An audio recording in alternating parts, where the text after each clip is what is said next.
Commissioner Gill, Here. Commissioner Gonzalez, Chairman Landers, Here. Commissioner McGee, Here. Commissioner Mower, Here. Commissioner Taylor, Here. Councilmember Turnbow, and Commissioner Wilhoit. Here. You have a quorum with 1, 2, 3, 4, 5, 6, 7, 8 members present, 1 absent. All right, approval of the agenda. Anything to add or subtract from the agenda? Make a motion to approve. Motion made, seconded, roll call. Oh, we did that. Oh, I'm Oh, sorry, we can all in favor. Okay, we'll just go ahead and, all in favor signify by saying aye. Aye. Opposed? Motion carried, Don Gonzalez just walked in. All right, makes us a full members. All right, approval of the minutes for the planning commission meeting of November 21st, 2023. Motion approved. I disapprove, You're not a member of the board, no. but I disapprove. Got a motion and seconded? Who Oh. seconded it? I'm sorry. Jeff Paul? Both. Both, okay. All in favor signify by saying aye. Aye. Opposed? Motion carries. Constituent comments, okay. I think y'all know the rules. I stated the rules at the beginning. We start with the first person who signed up. We have a 15-minute section set aside, and you have 3 minutes, each person who gets up. We do take opposing comments, so after the first person speaks, I'll ask for a person who might oppose that has signed up. If there's nobody in opposition, we'll just go to the next person on the list. Mr. Blevins, you're first. I'll start the timer when you start speaking. We don't have that on the screen. No, sir, I'm sorry. No, that's okay. Is this working? Yes. Dylan, is it on? Did you I'm push? not hearing. You I have, can hear you, he's fine. Okay, go ahead.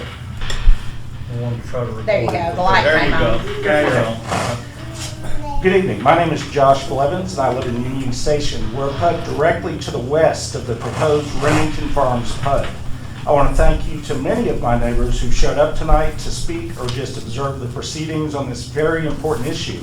I'd like to also thank some of our county commissioners who have showed up.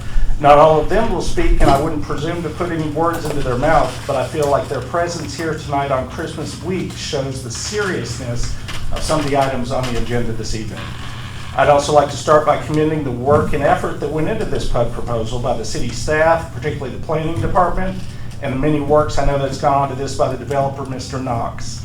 I attended the neighborhood meeting hosted by the developer, Mr. Seagroves, on December 14th, and I've also read thoroughly the 22-page PUD proposal presented at that meeting. The PUD proposal is a pretty good proposal. It checks all the correct boxes and meets all the criteria for approval. There'll be talk tonight about increased traffic, but there's been a traffic study done, and the results of that study have been incorporated into the plan. There'll be talk of utility infrastructure, but I'm sure Shelbyville Power has signed off on everything, or this proposal would not be before you tonight. I'm not here tonight to tell you that this proposal is not good. I'm here to tell you that it can be much better than it is, and ask that you would work with the developer to turn what is a pretty good development into a great development. If we're just going to pass through every development that comes to the Planning Commission with all the correct boxes checked, why do we even have a Planning Commission? For myself personally, as a neighbor to this development, the biggest issue I have with the current plan can be summed up in 2 words: unnecessary density. I'm going to repeat again, unnecessary density. According to the most recent census, Shelbyville has 11,800 acres of land inside the city limits. Our population at the census was 23,557 people. That's a current average density of 2 residents per acre. This development proposes 715 units on 148 acres. At our census average of three people per residence, that will put nearly 2,000 people on less than 150 acres. That's a density of 13.5 people per acre, 7 times our current average. Even worse, the 34 acres of townhomes would have a density of 28 people per acre. This is unnecessary density. Imagine for a minute you're someone looking to buy into this development 15 years down the road. It's complete. What benefits are you getting from living in this densely packed neighborhood? This is not a true mixed-use neighborhood like Lennox Village or Berry Farms. You can't walk to a grocery store. You can't walk your kids to school. You can't walk to a restaurant or a coffee shop. There are 2 parcels with less than 10 acres at the front dedicated to commercial, but no plan for their future use. I live next door in Union Station. We have 22 acres dedicated to commercial use. Those 22 acres have sat empty for over 15 years. I didn't come before you this evening to try to stop all development. I support annexing the property into the city limits. It's located between 2 existing neighborhoods. It's a good candidate for annexation. What I am asking you to do is push back on the PUD as proposed.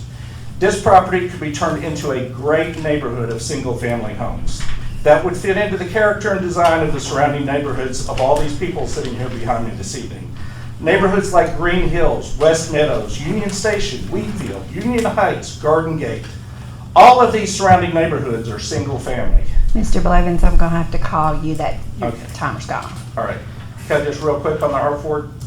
2 seconds, 15 seconds. There is R4 across the street. It's a 3-building apartment complex built in the 1970s.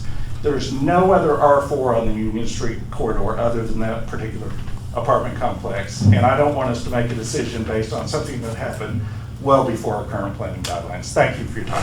Thank you. Josh, Thank you. If Ms. Woodruff, you're next, do you have an opposing view to Mr. Blevins? No, I do not. Okay, does anyone else have an opposing view to Mr. Blevins that signed up?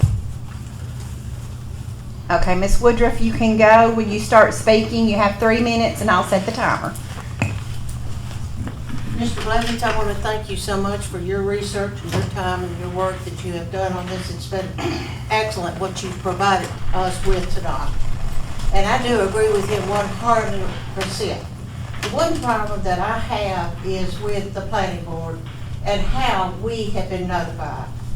You have already had, to my knowledge, 2 meetings. This is the 3rd meeting.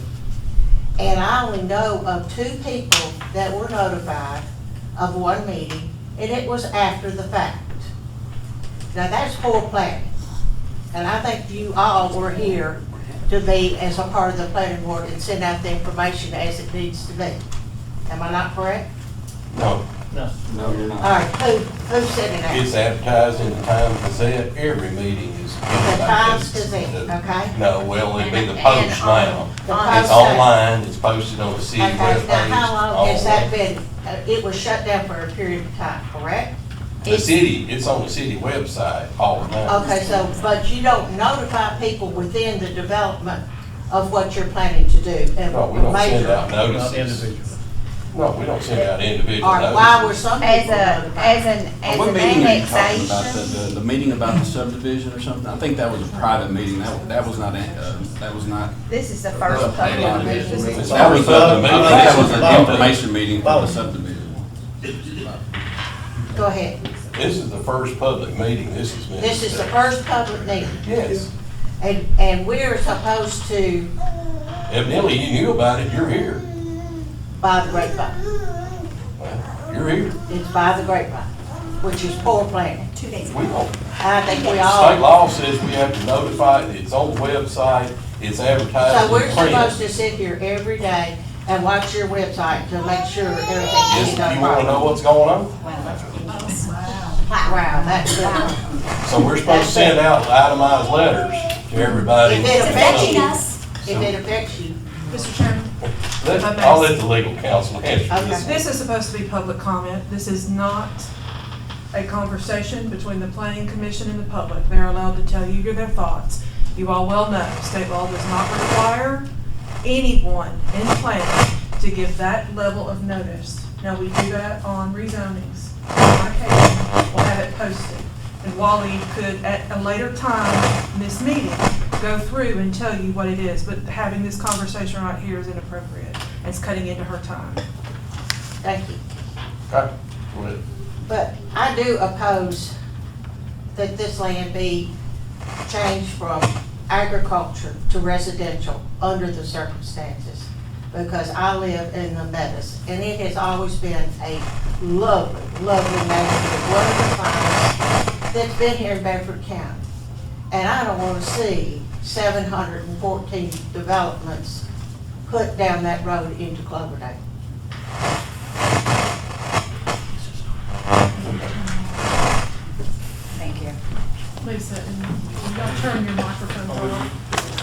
static because of that water. Static. Yes, we are. Commissioners, if you will please turn off your microphone, it's what's causing the static. It's a button right here. Just hold it down until the Just hold it down camera until goes that number off. goes out. Joe Paul, here's what you'll see it right here, Red. red.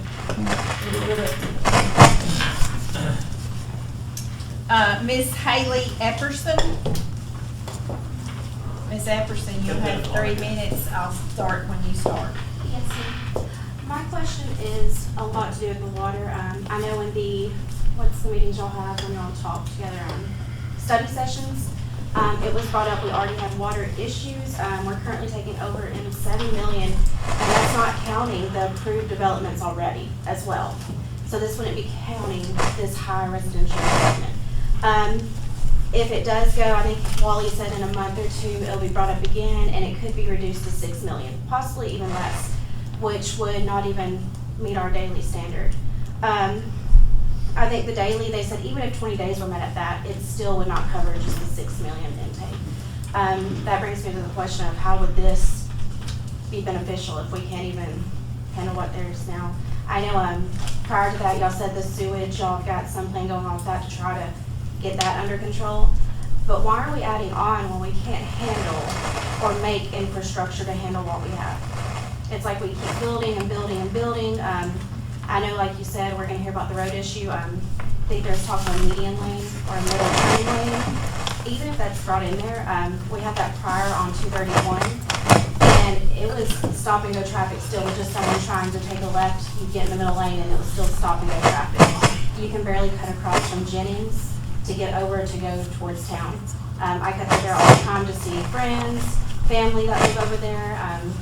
I also know that, let me see, I think on down there is D and E. We're trying to get more zoning of the agriculture into low density. So again, we're piling on top of that area. A week ago or 2 weeks ago, y'all approved something else your city council did of zoning in more agriculture, annexing in into the same area location. So here we are with about 7, one's trying to get developed. We have about 4 or 5 we're trying to annex in the same area. So we're just overlapping on top of each other here. And so I don't even live in this area, but I can see all their concerns. You see no opposing this here. And that could be for many reasons though, but I would hate to know my children were living in a nice neighborhood and then we're just piling on traffic there. I have 3 kids. Where are the kids gonna go? I think she said, how much, 2,000 people, maybe 500, even 500. Where are the kids gonna go? Let's say you have one household, they populate 2 more kids into the community. So, I mean, you're building Cartwright, it's already gonna be overcrowded. You're pulling 11 teachers from Aiken, maybe about 10 from Eastside, which is, we're trying to get rid of the trailer situation. Do we just need to tell Dr. Garrett to keep the trailers there? Because we're gonna need them apparently. We're just, I don't see any planning. I see, let's just keep pushing through. Let's keep pushing through and just make someone's pocket a little deeper and richer at this point. I don't mean that meanly because I get their point, but then again, we don't even have anything to offer here. We're a hub. They're going to Franklin. They're going to Murfreesboro. They're going to Nashville. I mean, when I go take my kids somewhere, it's not in Shelbyville. It may be Chick-fil-A for a little dinner, but there's nothing here to offer this many people. Thank you.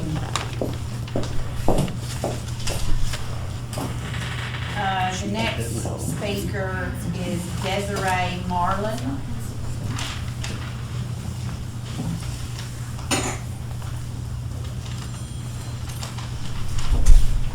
Yes, well, I doubt anybody's gonna want to hear anything I've got to say. Because I found out about this 2 days ago, and I made a mission to try to get around to everybody I knew, so they would know about this meeting. I've moved over here with and I have 14 grandchildren, and they're a big part of my life. I've met a lot of elderly people out here in our neighborhood that walks around. I've seen new families move in with strollers with their children, and I want to know who even has any consideration for our neighborhood, because I'm not feeling it. I'm just not feeling it. I mean, if y'all could do that without us knowing, it's just, you know, I'm just not feeling. I'm with her. You know, I'm not rich, I don't care what they do over there, but I don't think it should be infringed on top of us and change our way of life and devalue our homes and you know, our life. Because that's pretty much what you're doing. I mean, there's plenty of property out there. I mean, and to my understanding, in going door to door the past 2 days, trying to make sure everybody knows about this meeting, I'm hearing that, well, there's considerations that it won't come through here by this person's house, but it's gonna come through here by this person's house. You know, and so why, you know, I'm not understanding. I'm just not understanding, and I don't appreciate it, and I'm not for it.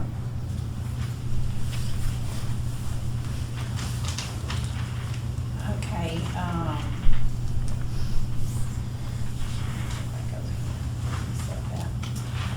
the final speaker is Candy Green. We have several after her signed up, but our time is gonna be out after her 3 minutes. Somebody can go in my place. I mean, I don't have any other points. If anybody else wants to speak up that's on the list, you're more than welcome to come forward quickly in my place. The next person would be Leah Kelly. Leah Kelly?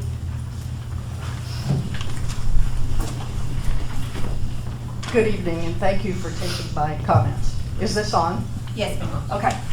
I live on 41A, directly across from the Union Station development, and I support development, but I do not support several aspects of this development. And it gives me some great concern that they're proposing to build 715 units on the south side of 41A and another, I don't know how many, I've heard 300, it could be more, west of Jennings Lane, north of 41A. All of that together is going to bring a lot of traffic onto Union Street and 41A, and the traffic mitigation in this plan is inadequate to handle all of that. They're only proposing a turn lane. You need 4 lanes plus a turn lane plus sidewalks. I'm also seeing nothing about schools to handle all of the children that are going to be in 715 units of housing in this development south of 41A, plus however many are west of Jennings Lane. There's also inadequate shopping on that side of town. A real concern that I have is the high-density townhouse units. These are probably not going to be attractive for purchase as owner-occupied, which means that they are going to bring in a lot of tenants, rental tenants. As a rental property owner, I can tell you that the kind of tenant who is attracted to a 2-bedroom townhouse with no garage is probably going to be troublesome. And without any on-site management to handle the problems, I think you're asking for trouble, and I am concerned that this is going to put a lot of load on your law enforcement in Shelbyville. I'm not opposed to an apartment complex, but it needs to be managed as an apartment complex. Anything that's designed to be owner-occupied needs to be single-family detached. I'm sure that you've taken into consideration the water and sewer, but I just feel like that the extra load on all of the city resources may not have been adequately considered, such as the law enforcement, such as the schools, such as the traffic, and then provisions for shopping. So I am not opposed to the development of single-family detached middle-class homes, but you really need to take into consideration, where are these people going to work?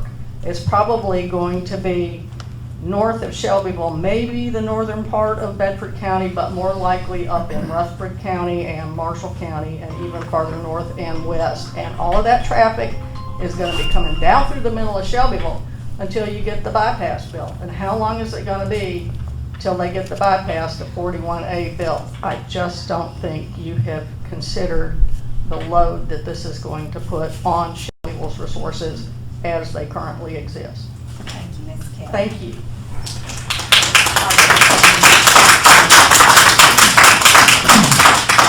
Okay, moving along to new business. A, consideration of a site plan application in the R4 residential high-density zoning district at 616 Deary Street for a multifamily development consisting of 6 attached residential dwellings. Molly?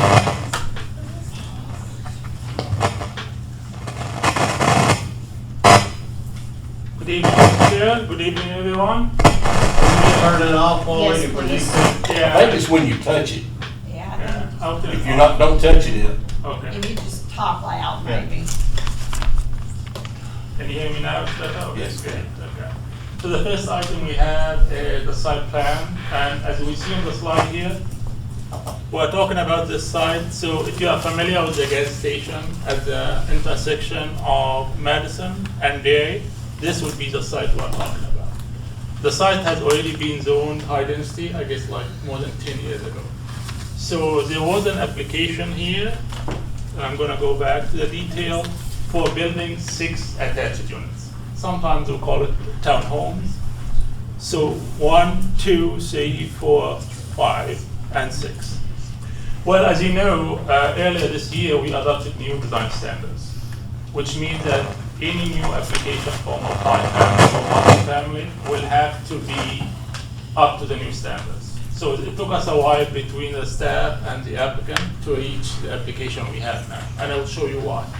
First of all, if you look here, you will see that not all in the same line.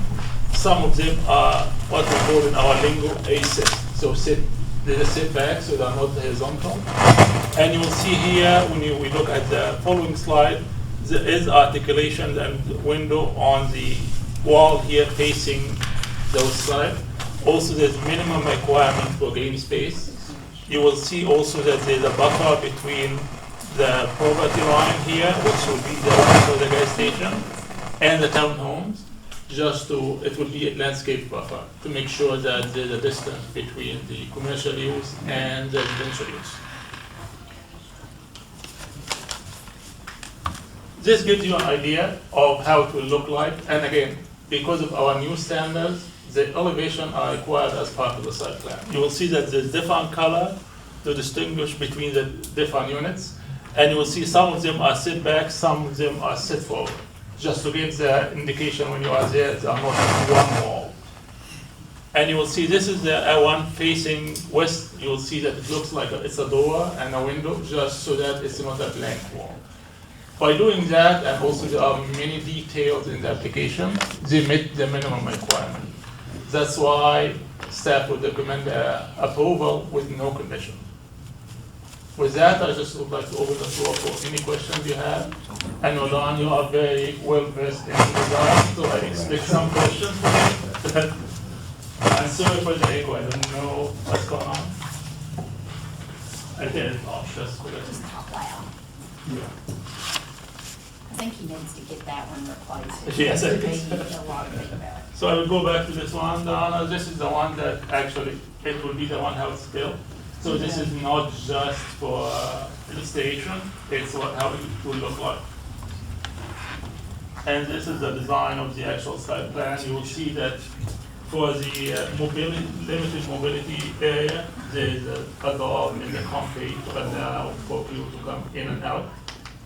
This is the closest one here. So the end one has the entrance on the side, not on the front? No, this is the one that we're talking about, the one facing the So street. it faces the street, So it it has has an two entry on the two entrances, yes. face. And you will see that the dumpster area is set back far away, so you cannot see it from the street, so it feels more like residential. The mail kiosk, you could also. This one would be individual ones. Would be individual. The amount. Right. The design standards are really a big improvement. And this would be for the big subdivision, this is not a subdivision. Right.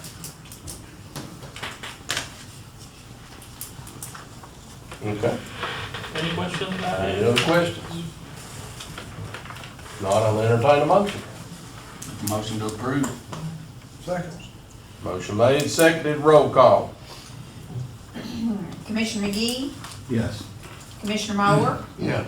Commissioner Taylor, Yes. Councilmember Turnbow, Yes. Commissioner Wilhoit, Yes. Mayor Carroll, Yes. Commissioner Gill, Yes. Commissioner Gonzalez, Yes. and Chairman Landers. Yes. Motion's approved.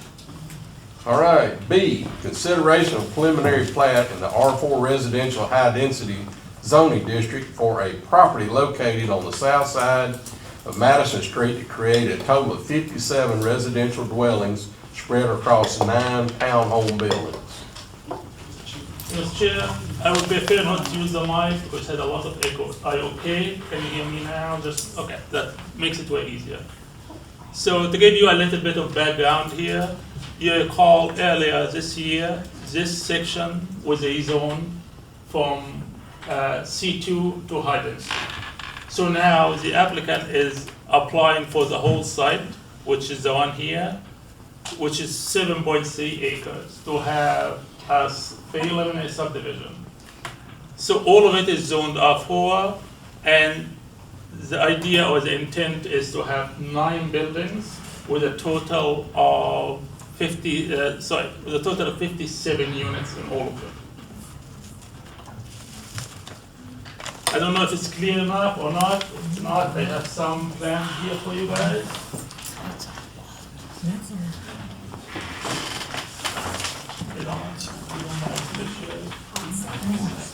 That might be easier to see actually. So,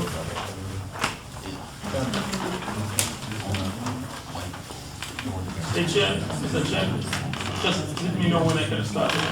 Are we good? Okay. So, we're talking about 59 units, and it's gonna be homeowner association basically, so every unit owner will own the unit, and they will share all the other spaces. So you'll see building 1, 2, 3, 4, 5, 6, 7, 8, 9. So the area hatched here in black is gonna be the green space. As we know now, we have a minimum requirement of 5% to be usable green space.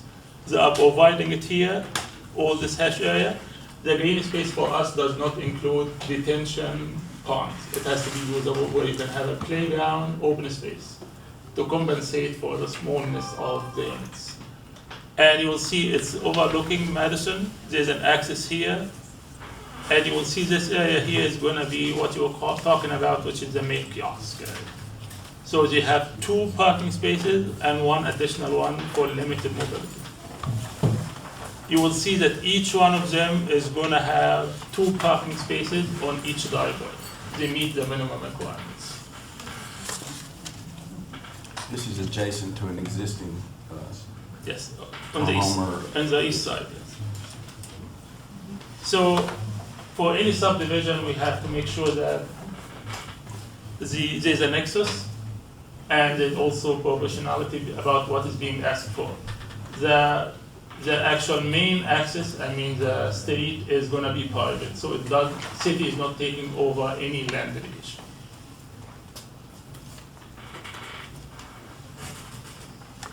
So going back to this one, we have only one procedural notification, which is that there's also, I'm actually reading here. Let me show that each lot. Okay, so I know that each lot meets the minimum requirement, but they didn't show the dimension. So what we're asking is there will be another one, if it's approved, showing the dimension. But everything else was met. And I know the applicant might have sent it 2 hours ago, I did see it. So they said it, He said he sent actually the one with the dimension. I did see it. just to you. To me, only. Okay, any other questions? I do have a question. Sure. These are designed to be individually sold, right? Yes. Like individual ownership. And so each one of these are designating specific plots of land that they'll own. Yes. And they're maximizing completely that whole property line, completely. Those they have. And so is this little X here supposed to be the backyard? No, so we did ask them to show if they are gonna have future porch or anything to show how to meet the minimum requirement. So if you look at the black line, this is the Okay, but essentially, we don't have any type of floor to area ratio that they have to stay in the property lines itself, where basically each one of these units have absolutely no backyard. They're playing in a retention pond, other than walking all the way down here and go to green space. They meet the minimum requirement for the backyard. The minimum requirement for the backyard is what? These are 0 lot lines Zero lot line? with, how much in the back? I thought the backyard was 20 feet wide. Yes, well, So that's not 20 feet. no, the backyard here, this is actually here, this is the peach lot. Oh, okay, so this is just the front? This is the property line for the whole subdivision, this is each individual. So when they come back to apply. From here? No, From here? it will be from the building to this one. Yeah, that's what I'm saying, so this is showing the building, and that building is going to show that property line. Okay, so You see, there's no 20 feet from that property line to that building. that one here, take out, that's the actual survey, it might be here. And, I mean, and there's multiple ones here where there's not a 20, if that's 20 feet, it's very, very, very, but it's literally right out there. I'm sorry, they might be actually counted. I might have. Yes, so the 2040, 57.1 feet. So, and it does, any area could be considered a backyard. There's no requirement to be a specific. There's no requirement for the individual property lot line that one person's owning. So this being the whole lot, this being the whole land that's being subdivided, when I come in and purchase this is what I own, that Yes. becomes my property line. So the back side of that, It's I called- have no backyard, or there's no yard to play in. This is your cul-de-sac, so people are driving here, their driveway's here. This is where your kids are gonna play off the backyard into a retention pond. So we can ask them to revise it to show this to include up to the end of the property. So you're talking this being the property line, Yes, not in this case, being the yes, property line? that's the one on the side. And the idea is that the common space here would be the playing area for the whole subdivision. Of course, you still need the backyard, but they can show it to meet, I know it meets the minimum. From here to here? From here to here. Right, okay. But in our zoning ordinance, it doesn't say how it should be shaped like to be considered a backyard. Okay. Is there any place for overflow parking in there at all? What's that? Any place for overflow parking? No. There wouldn't be one No. for this one. The other option is, and this So is, there's place for two cars.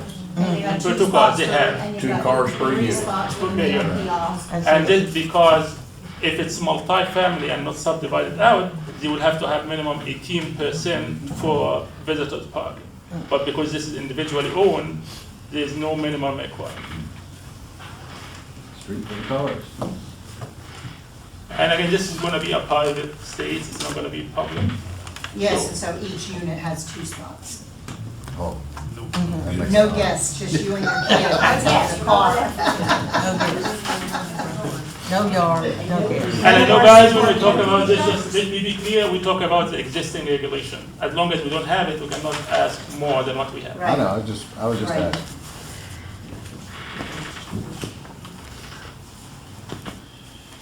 Okay. Any other questions? There will be sidewalk. Yeah, there's a sidewalk 5 feet there. on each side. There is a sidewalk.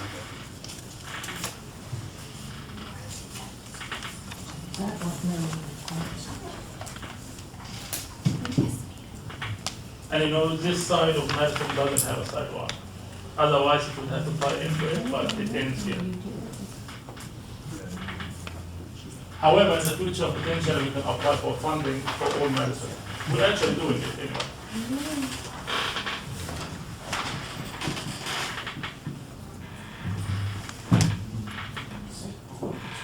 Seems like I remember, Wally, when they had commercial property at the very front of this originally. Exactly. And because that's all residential area out there, we went ahead and approved allowing them to go ahead with residential construction up to the street. Is that correct? Plus, also, there was another issue that at some point, when they did the R4 to the back, they didn't do the subdivision. So the whole lot, one piece had two different zones. So it was a combination of two variances. This all should have been concept, and Kevin will. Is this the original amount of units that they asked for on this piece of property? Or have they expanded from that? They went down because we asked for the meeting space. So Okay. this is less than what we have. Okay. Don, what was the comment that you suggested? Are you still gonna go? Yeah, we can ask this recommendation. that Could you we show- clarify that for us all? So that we Well, after Wally explained it, their 20-foot setback is from the overall property line, not the individual property line of the units themselves. And so my assumption was that their 20-foot setback should have been from the individual property lines that one person's gonna own.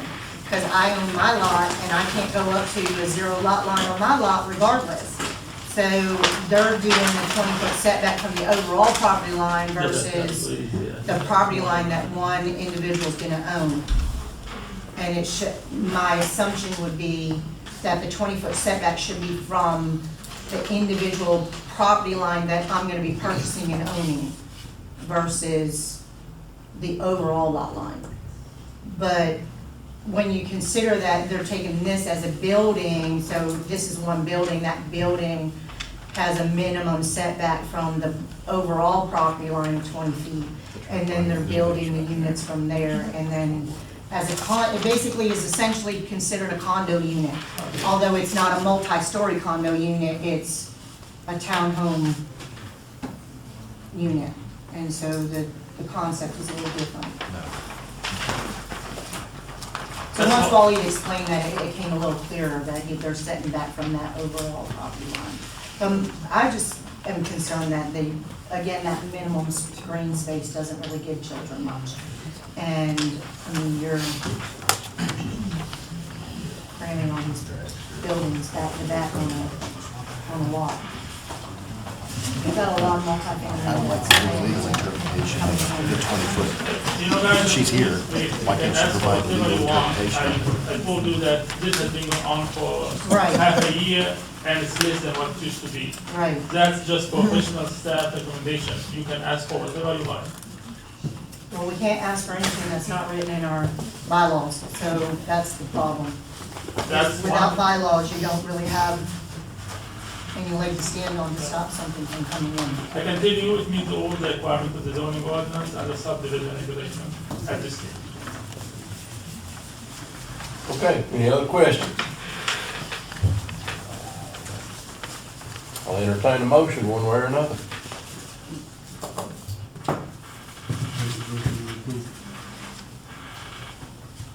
Have a motion to approve. Second. Motion made and seconded, roll call. Oh, That's with the procedural notification. Yes. Mr. Wilhoit? Mayor Carroll? Yes. Commissioner Gill? Yes. Commissioner Gonzalez? Yes. Chairman Landers? yes. Commissioner McGee? Yes. Commissioner Mower? Yes. Commissioner Taylor? Yes. And Councilman Turnbull? Yes. Approved. All right, C, consideration of an annexation request for approximately 124 acres of vacant land located on the south side of Union Street, as referred to as tax map 079, partial 047. Wally? Mr. Chair, so let me give you a little bit of history about what happened. So back in January this year, and if we look at the slide here, I'm sorry here. So the applicant applied for annexation. The way it actually happens is if anybody is interested to be annexed, first you have to go to council, ask for potentially sending it to the planning commission for recommendation. After the planning commission meeting, it goes to council twice. What happened, the applicant went to the council back in January, and the council was okay with considering sending it to the planning commission. However, as far as I understand, the deal for the land was not finalized. So the applicant chose not to bring it to the planning commission all this time, which is almost a year. They decided to do it last couple months ago. That's why you have it now instead of it should have been in February if they chose to do this. So what we are talking about is this big piece of land that has number 47. It's about in total, it's about 160 acres. However, a portion of it, and I'm actually approximately, it's where I am highlighting here with the laser pointer. This whole section from where the laser pointer is up north, which is about 9.8 acres, is already in the city. So what they're actually asking for is for this area south of it is to be annexed. As we speak now, it is in the county, I mean the big portion, and it's zoned agricultural, which is the main land use in the county. Again, this will actually explain more what I was trying to say. So this whole black area is in the city, and I'm sorry, it's 38 acres, it's not 9. The rest of it here, the green line, is outside the city. So they're asking for annexing this area in the county. And when we look at any annexation, we evaluate it under what our future annexation map is. If you look closely, you will see it's in the middle of the annexation, future annexation land. So it's a potential land to be considered for annexation. Like what I mean, if it's outside here, we don't look at it.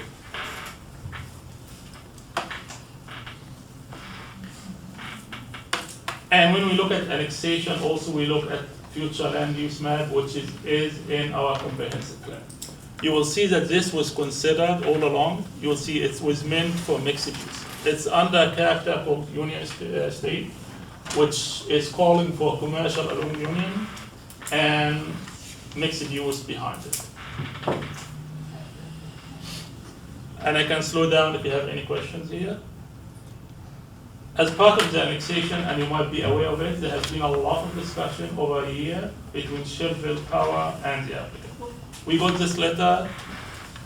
It's an official letter from the general manager, and it basically, and I believe it's in your submission, it says that they're okay with it, and there will be money paid upfront for sewage, and money also for water, but they are confirming that they have all the capacity to deal with it. And there will be, I believe some of the money has already been paid, if I'm not mistaken.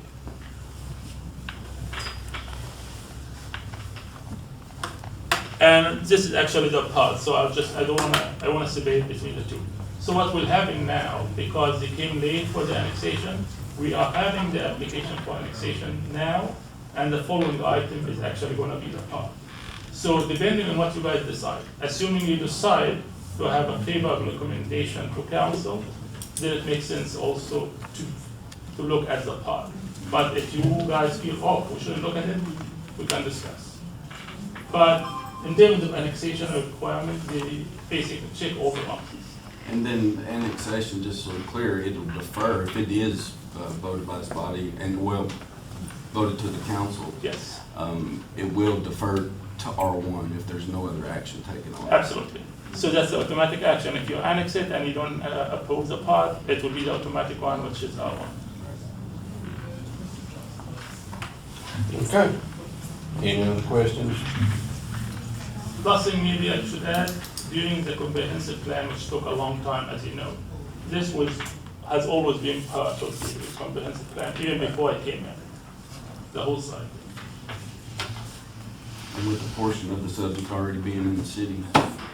Yes, that's why it was actually considered, and they decided that it should be mixed use all along, you know.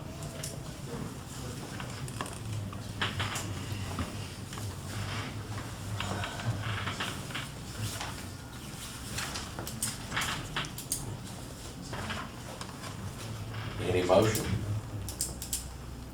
I'll make a motion to send a positive or favorable recommendation to the city council for annexation. I'll second that. Motion made and seconded, roll call. Mayor Carroll, No. Commissioner Hill, Yes. Commissioner Gonzalez, Chairman Landers, Yes. Commissioner McGee, No. Commissioner Moore, No. Thank you. Commissioner Taylor, Yes. Councilmember Turnbow, Yes. Commissioner Wilhoit. I have 6 yes votes, 3 no votes. Okay. D, consideration of a planned unit development referred to as Remington PUD consisting of 715 residential units on 9.83 acres of commercially designated land. Mr. Chair, so before I start, please ask me to explain anything. There are lots of detail. It's a big part. I'm not going to be able to cover all the stuff we have. However, luckily enough, some of the comments that I heard from the public, I already have answered to them as part of my preparation for the meeting. So the site we're talking about is the same site here. And what we're talking about, I'm just going over the numbers here. So they're talking about 400 lots, single family, 315 units, which will be attached, and there will be about 10 or 9.8 acre to be exact commercial. Commercial will be here along Union, and this was one of the big discussion items we had over a year and a half between staff and the applicant. Because the whole idea is to make our main corridors more active. And as far as I recall, some of the members here, I mean the community members, were talking about where would you go, like shopping and where you get your stuff. The whole goal is that the whole site here will be self-sufficient, and it will be also a destination, because 10 acres that will allow for a lot of different commercial use, which is the goal the city has emphasized in all the documents. I mean, comprehensive plan, all the economic studies with it. We have very short supply of commercial sites. That gives you an idea of the layout. This is very general. This is commercial here, what I was talking about. The access is going to be from Union. This area is going to be townhomes, and all of the back of it is going to be single detached. And we asked the applicant to submit a phasing plan, because we need to know how it's actually going to be built up. You will see there will be a total of 12 different phases. You will see it doesn't correspond to single or multi-family. There will be crossover between the two along the phases, just because each phase we are asking for improvements. That's why they are timing. Okay, one very big aspect that I would like to discuss with you guys is the connections. You see, unlike previous subdivision where would you have one connection similar to the one to the west, this is going to have the maximum number we could get. So the main one will be here, Union. There will be another one from Cloverdale. No. Okay, you can ask me after I'm done if you don't mind. Okay. There's no asking, it's telling you. Okay, fair enough. Cloverdale, there will be another access point here, but it depends on the possibility of having agreement between the applicant here and the owners of the land here. There will be another 2 going south here in the future, if possible. So, where does those south ones connect to though? Like where would they, in the future? Rabbit Branch. so the idea is you cannot acquire the land outside of the site. So any connection will work out if you are doing a subdivision and you are planning for it. Unfortunately, in the past, some of the neighboring subdivisions did not take this into account. So there is a limitation here of what we can do. And we actually had weeks and weeks of discussion between our engineer and the engineers that worked on the study. Some of it, nobody can control because it was not designed before. However, we are trying to make the best out of it. And I have to say, I'm not here talking about anyone specifically. There was a lot of flexibility from the developer about, knowing that it's very difficult to do, but they knew that it's a requirement we have. Yeah, but it's arbitrary. If there's no way to know what way they can or can't do it in the future, there's no way to connect it. Some of it will actually build cul-de-sacs connecting. Some of it, I know that they will talk about potentially having this one with the property owners here. The other ones here, it will depend on what will happen in the future. So some of it, of course, yes, we are not sure about, but the fact, because when you actually build connection, you are losing land or not. So the willingness to do it, even though you are not sure, this is all what we could do at this stage. Right. But the developer's asking us to approve something that he can't confirm that he can do. Exactly. Actually, we are the one who asked for it, not the developer. Right, Just but to be clear. as far as we're concerned for the city, I'm in concurrence with a lot of the comments, the fact that you can't have one in and out. And right now, you're only showing one guaranteed in and out for 400 plus homes, or 700 plus homes. And you can't guarantee that in the future, any of this is gonna happen. Whether it's connected to Cloverdale or the back ones. We can guarantee Cloverdale because the city already, when it is done. No. it's done. You ain't coming up close. No, I'm talking from a legal point of You view. can't guarantee Cloverdale, because that's Cloverdale development. might be able to happen, but the Wow. other one, Y'all had your comments, and this is our meeting for the commission. So please, hold you. The traffic impact study that we were given, I do have concern with it. It was completed in August 22, and as we know, in a short time, there's been a lot of moving and shaking through there. We can ask for this actually to be a, that's fine. I'm not comfortable with it how, since it was August, that's 16 months ago when this was done, and there's been a lot happening in between that time, and I think that there's a lot. It was projected to 2030, I believe, and I don't believe these newer considered projects were they weren't even on the books yet. well, they looked Right, at I agree. historical records and historical growth, and I think you could conclude that this is an unhistorical growth in this area. And I think that it probably needs to be a further study on this area as the impact of the traffic. Because whatever the requirement is just basically three things, and it's widening in certain areas. And with certain projects that are in the works or possibly could come along, I would really feel good if that was studied again. I think it needs to be widened from I'll tell you what I know. Union Station all the way through Green Hill. All the way. Yeah, this morning we had a meeting with our engineer. He was actually in-person meeting to go over all of this. Again, it's not my domain. He said that he feels very comfortable with it as it is and it's being accurate. But again, if you would like, we can definitely, and Ginger, she asked for updating the study. Who feels comfortable with it? Our engineer. I don't feel comfortable with it. I don't. I think it's a big decision. I mean, that's just me personally. We're just talking this out as a body. I don't know if they amended or do a new traffic study, but I think that there's additional information that needs to be included into that. Fair enough. I believe you can ask the That condition. could be put in as a The condition. condition to be amended before it goes to We the. can ask for anything we want from this. And if this, whatever the outcome is different, it has to come back to the planning commission. Is there anything on the books that we know of DOT, like the state doing anything with widening our roads here? Because I know not all the roads here are owned by Shelbyville. Charlotte? We have a lot of roads where DOT, like the Tennessee DOT needs to get involved on the front end Right. before we start getting these major impacts on our roads, because once it's done, it's done. There is no widening a road once a house is in the way. No. You have to have that on the front end versus on the hind end. That's a very good point. Actually, we did it over the whole year. So we just had the last meeting, virtual meeting 2 weeks ago.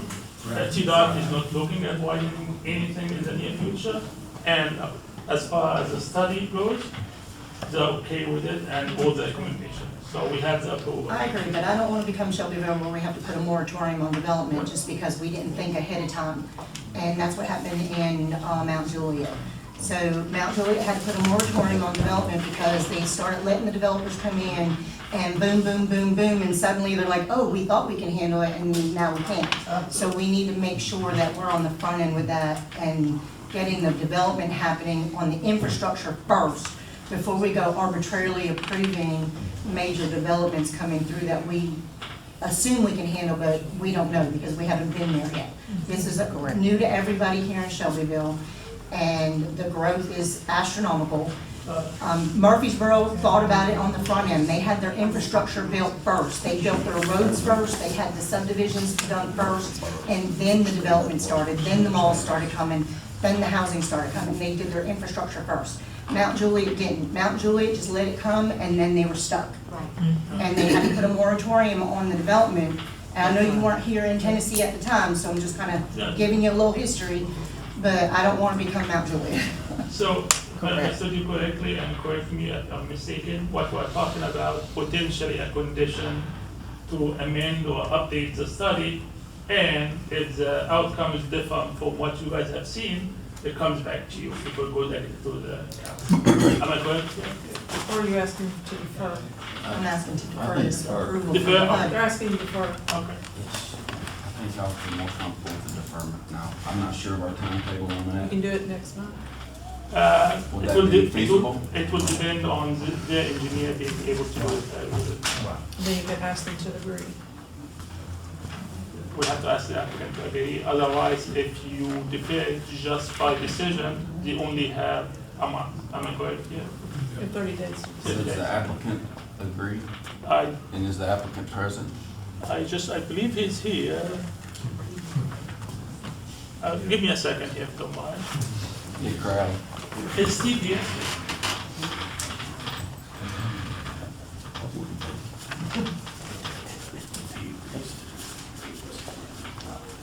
Hey, Steve. I don't know if you could hear us or not. Okay, so they're asking now for deferring it to update the study, the traffic study. If you agree with that, they can give you unlimited time, because I don't know how long it will take your engineer. If they impose it on you, you have only 30 days to make the changes that they're asking for. Are you wanting a brand new traffic study or just updated? Well, yeah, it would, I guess, essentially be a new one, with, with developments that have come in that area that I don't think were considered when this was done in August 22. If you could, yeah, it would essentially be a new one, but an amended one with, I think It would be an update. It would be an update. We want a larger it would be a scope. new, yeah. We want a larger. Okay, can I ask you for a favor here, so to avoid any misunderstanding? Usually when you do a study, when you go to any engineer, they will have to ask you for what you want to look at. So do you know what you would like to look at that is not here? I'd like to look at I would like to expand the scope. Okay, just let me take notes here. Well, Wally, I got a question here, I just thought, Sure. I'm skipping ahead. Yeah. One agenda item coming up, we got another one coming up on Jennings Lane. So obviously you're gonna ask for the same thing. Do they share the traffic study or? I think it's the density that concerns us here. It's definitely the density of 700 vehicles, you're talking 2 vehicles per, so that's 1,400 vehicles coming in and out of there on a 1-lane road. An We don't R1 even have 2 lanes there. And if you did an R1, you would get out of that so many acres, let's say 300, houses out of that. I'm just kind of spitballing. If you take common areas and roads out, as opposed to the high density here, which is an obvious large strain on the infrastructure. And I think that as far as the traffic study, it's with the growing area already with what Union Station has experienced out there, Union Heights, and then these you've got Jostens in the middle of it.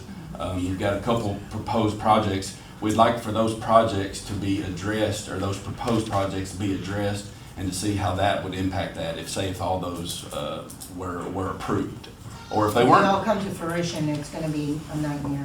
But aside from that, even our downtown streets of Shelbyville handling an extra 1,400 vehicles. I mean, it's not necessarily just the Union impact, it's the impact throughout the whole city of Shelbyville, where we have 2-lane roads with an extra 1,400 vehicles coming our way, and that's just one subdivision. That's not the 150 subdivisions we've already approved over the past year that this doesn't even take into consideration. I guess I like to do my engineering here, again, understand what you guys are asking for. Maybe the chair. Well, I got one question. I remember it was back in the summer, we had this discussion when we knew this was coming. That at some point, we didn't know in what fashion, but we knew it was coming. There was discussion about paying the fees and the lot fees and all that, and the developer didn't want to pay all that at one time. He was gonna do this in sections, and wanted to do it so many at a time. So I take it from that, this isn't gonna be like y'all are gonna come in here and all of a sudden, boom, this is developed and it's there. This is gonna take years to come down the road, if I'm not, We're thinking a 10-year project. 10 years. So it'd be 10 years before this would be full. Is that what I'm understanding? That's what we're doing. Okay, that's, Mr. Chair, I just want to get It depends clear on how sales. soon this is gonna be done. okay, I'll just tell you what, this is why we asked for the phasing. Okay, that's the phases. Yes.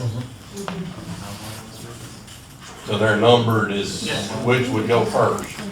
Number one goes first because we have to put the sewer all the way on the backside and put in a pumping station.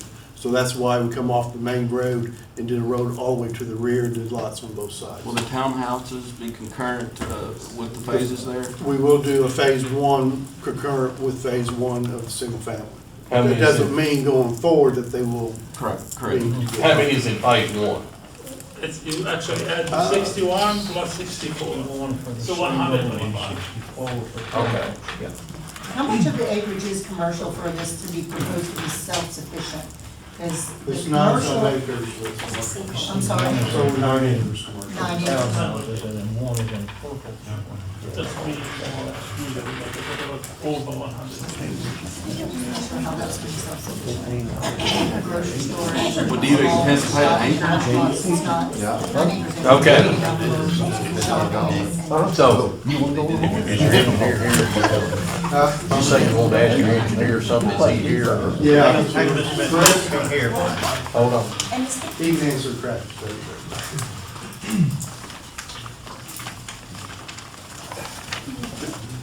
They're discussing update, and want a new traffic study. And expanding, so. Hi, everybody. Chris McGuire, Coast and Steel Engineering, Murfreesboro, Tennessee. We did get an independent third-party traffic study done by Rich Phillips. He does a very thorough, good traffic study. He got existing day counts and did a projection based off distribution on our built-out development, and also projected the potential growth in the area within his study. And his recommendations were to make 2 road improvements, one at the end of Cloverdale and one at 231. Or Union. 41. Yeah, yes, sir. What we would like is something updated. This one was done in 2022. Since that time, there's been, I think there was something last month with Brad's Market. There might be commercial in there, that area also. And then the Jennings Lane project also, and I think, that wasn't accounted for. I know typical growth was accounted for, but I think this is a non-typical growth that we've got going on in this area, especially including with this. And we would like for that study to take those into account, those projected things. Yes, sir. Is that, do you understand that? Is there? Yeah, no, I understand what you're saying. So the question for you guys, how long would it take you? If we use the same third-party engineering, they'd have to hire another traffic counting. I would say it'd probably be a month. Are you comfortable with deferring this issue until this is complete? My recommendation for you guys, if you don't ask for deferring it, you will have to submit it within 30 days, which I believe is very ambitious. That's just what you do. So I know the guy usually take over 60 days after every day. We can talk to them and see. Okay, so you might But want they gotta make a decision. So if they want the traffic study, I think we need to, so. They want to update the traffic study. I don't see any reason pushing it through unless we get traffic study. And so that we are on the same page, I know you mentioned what you would like to see. Can you repeat it so actually we can capture it? Okay, and the scope, maybe expand it out to Max Street, to past Union Heights, I guess, on past Union Heights, several hundred feet, and then with those concerns that I mentioned, but we would like the scope to be a little bit larger on that. Thank you. And based on that, you guys can have a meeting with our engineer just so that we're also in the loop before you start doing. And I guess if it's okay, I'd love to hear any other items that maybe y'all would like addressed that we can be working on in the meantime, if you haven't. On the design standards and the pattern book, there seems to be, I guess, conformity, same color, same, are y'all gonna be differentiating the color or the zigzag, I forgot the word, the exterior like on our the design standards? We can talk about this. The ones that I saw were kind of straight, and maybe if we could get a little offset, a little more quality development. I mean, like someone said here, that's gonna be here for forever if it did come through, and we would like. So elevation wise within the book, you'd like to see some more detail on how the fronts vary and color. Do y'all? And we are not dictating with the color you choose, we just want it to be very stylistic. Yes. I'd like to know where the green space is on this project that's conforming to 5% of the overall development, because it seems like there's a lot of lots that don't have much green, like, especially in the townhome area where you have all these back-to-back townhomes and no play area for the children, and if this back lot here is what it is, it doesn't seem to be designed quite efficiently to accommodate for green space and actual usage of the green space. Like, just having green space is one thing, but accessibility and, the convenience of the children, children having to have places to go. A good point.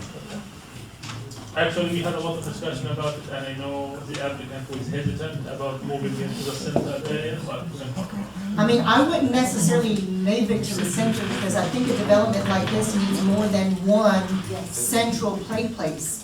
You don't want your townhome, residents having to go all the way to the back half of the single-family residence to play, and vice versa. You don't want your single family coming all the way to the front. And then within that, you have 11 phases, and of 11 phases, how many green spaces are proposed in each 11 phase of this project for just activity? Basketball court, soccer area, like anything for the children to do and play? I think we had 6 or 7 proposed amenity areas. Was it all in the single family, or was there some in the? We had some in phase 2 through 5 of the townhomes. 2 through 5 of the townhomes down here, okay. And then we had some up in 6 in the townhomes. We had some in Can you phase. show me on here where they're Yes, at? ma'am. Because to me, all I see is that. Yeah, well, we have a phasing plan, but I don't know if y'all got that. So this is all walking trail and the dog This park. here? Yeah. And then up here was a sports field and a mail kiosk. Over here, let's see, we had a playground back here, a secondary dog park down here. We had a. It's so small, if you please want it, so landscape. Yeah. No, I know.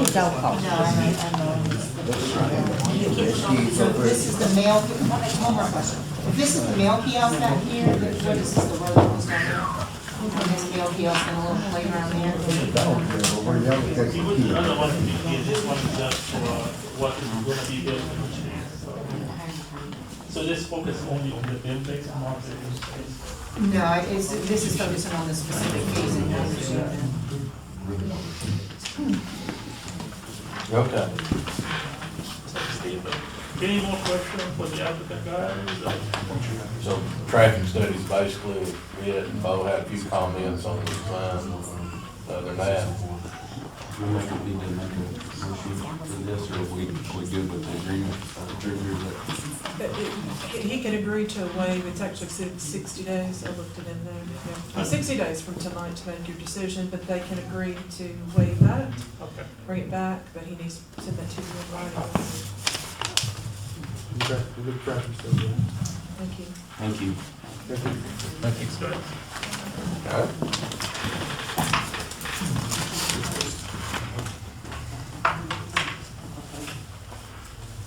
All right, moving right along.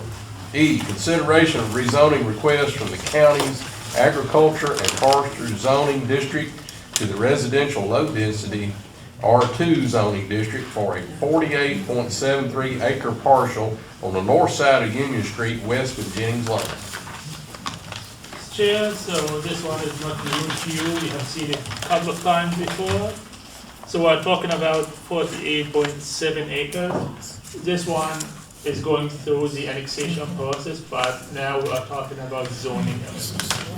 So as we speak, it's still in the county, but once it's annexed, it's gonna be R1. So the applicant in essence is asking for zoning this from what it will be, which is R1 to R2. And again, this is just we talked about before. It is, over here is the site we're talking about, and it is low density in our future land use map. Low density allows for R1 or R2. The difference is R1 is minimum 15,000 feet for each lot, R2 is minimum 10,000. However, the two are low density in our zoning code.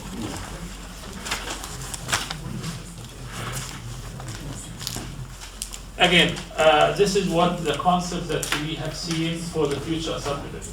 They are not applying for subdivision, but this is what it will be. So you can see that they are going to have two access points along Jennings Lane and one from Union. But this is not for decision, this is just for your own info. They might change it, but I highly unlikely. But the idea is to have bigger lots along the east side and one small lot to the west side. So they're gonna have two entrances and exits on Jennings Lane? Yes, the first one, The the second. last drawing I saw was one. Is it gonna be opposite for Garden Gate, where you go into Garden Gate, or is it relocated now? It's going to be aligned, so the whole goal is to actually align it, yes. Okay. What about the exit on, This one? 41? Yes. So you're going to have one here, this is what I have seen. Again, this is not official because we are not talking about subdivision, but this is the concept they sent us. But it does have frontage on, Exactly, on yes. the state highway. And Absolutely. that'll be close to Union Heights, right behind Union Heights Okay, go back. subdivision, is that right? I will give you an idea, it's That not far exit? off, you see? Yeah, Yes, Union Heights is right there. yes, To the exactly. left of that, I think. Before you get there. Yeah, yeah, yeah. So, Yeah.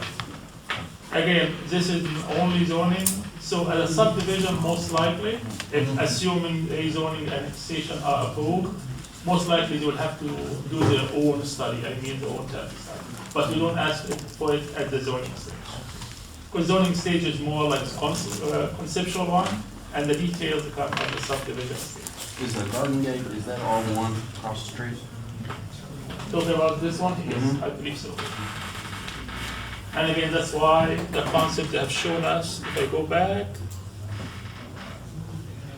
you will see that they're having the bigger lots on the east side, you see, to match what they have. I would have liked that whole subdivision to be like that. I think that we've come up with a density issue again. Yeah, I will have to tell you, initially, this has been going on for a year now. They wanted to have it high density. And I know maybe some have seen it, but we said basically our future land use map doesn't envision it this way. So, and again, at the end of the day, the applicant can apply for whatever they like to do. We just give them guidance. So, And this has already been annexed, so. it is actually, it It's is in the process. process. It has to, the second and the final reading would be, I believe, in January. And it will be R1. It'll be R1, but we don't have to agree to the R2. We don't necessarily need to agree to an R2, though, just because it's been annexed. That's no problem. But just all I can tell you is this all that one to actually. Even the future it allows for R1.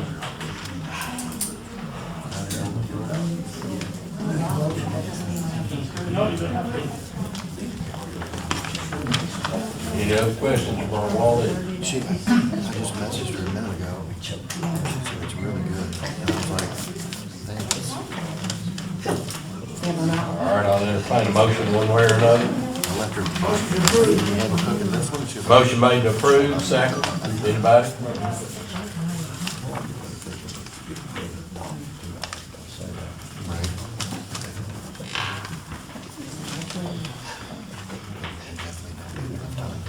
I'm gonna make a motion to send an unfavorable recommendation to the council, not Yeah. reason. So I need a second to one of the motions here. What motion was your first motion? He got a motion to approve, he's wanting to send, she's Can't wanting to make- send. can't make that She motion can't now. until I Decided. decide on this one here. Said I got a second on Councilmember Turnbow's motion. Well, just to find out, I'll second it. This vote only can see. Roll call. Okay, if you agree to send a favorable recommendation to the city council on this, when I call your name, you'll say yes. Commissioner Mower, No. Commissioner Taylor, Yes. Councilmember Turnbow, Yes. Commissioner Wilhoit, No. Mayor Carroll, Yes. Commissioner Gill, No. Commissioner Gonzalez, No. Chairman Landers, Yes. Commissioner McGee. No. That's 1, 2, 3, 4 no's, and, 4 yeses, 1, 2, 3, 4, 5 no's. Now you can make a motion.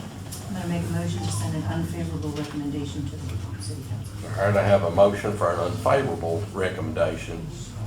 So I have a second to that. Second. Who's that, though?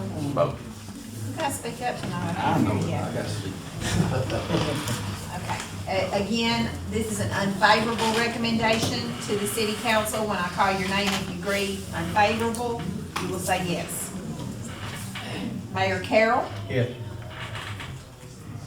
Commissioner Gill, Yes. Commissioner Gonzalez, Yes. Chairman Landers, No. Commissioner McGee, Yes. Commissioner Moore, Yeah. Commissioner Taylor, Commissioner, Councilmember Turnbow, Nope. and Commissioner Wilhoit. Yeah. Okay, so 1, 2, 3, 4, 5,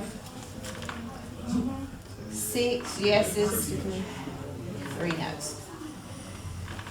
So an unfavorable recommendation will go to the city council on that rezoning. Okay.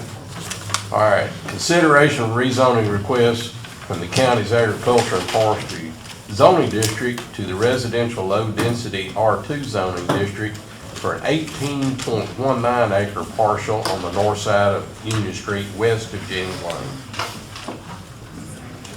Chair, this is the one, the exact same one. If you recall, there were 2 lots. We're talking about the one here. And it's exactly the same like the previous one. So it's in the process of annexation as well. And the concept for subdivision that was shown on the slide were actually the 2 together. This is, yes, the smaller one. The smaller one. Any questions on this?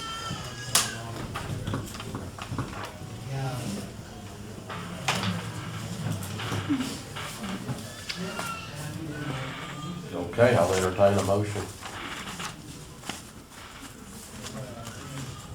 Make a motion to provide an unfavorable recommendation to the city council.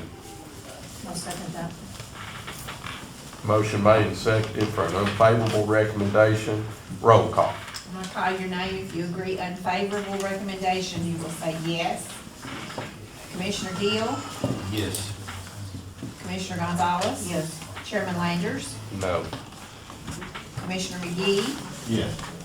Commissioner Moore, Yes. Commissioner Taylor. Councilmember Turnbow. Nope. Commissioner Wilhoit. And Mayor Carroll. Yes. 1, 2, 3, 4, 5, 6 yeses, 3 noes. An unfavorable recommendation will be presented to the council The first reading on that ordinance will be January the 11th. Second, if it passes on first reading, it'll go into February. If it doesn't pass, it will die in January.